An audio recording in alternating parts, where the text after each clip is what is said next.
Reactivity series of metals ये क्या है और इसको कैसे याद करना है ये आज सीखेंगे। ठीक, अब होता क्या है ना कि मेटल्स जो होता है ये रिएक्शन में कितना आसानी से, कितना इजीली इलेक्ट्रॉन को लूज कर सकता है, उसी को बोलते हैं reactivity. How easily a metal can lose electrons is called its reactivity.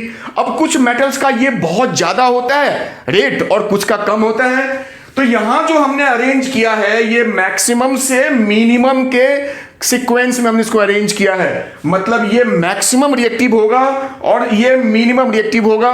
Platinum मैंने ऐड कर दिया, आपकी बुक में नहीं है 10th में। ठीक है, तो इसी को बोलते हैं reactivity series. Reactivity depends on how easily a metal loose electrons. ठीक है, ये बात तो क्लियर हो गई। तो रिएक्टिविटी सीरीज आपको समझ में आ गया। और चलते चलते एक चीज और बता देता हूं अभी कि हाइड्रोजन आपको यहां पे दिख रहा होगा, ये मेटल नहीं है, फिर भी इस सीरीज में ये क्या कर रहा है। तो देखो, जो हाइड्रोजन है ये मेटल नहीं है, लेकिन ये इलेक्ट्रॉन ठीक मेटल की तरह लूज करता है रिएक्शन में, इसलिए एक तो यहां इसको जगह मिली है, it loses electron just like metals.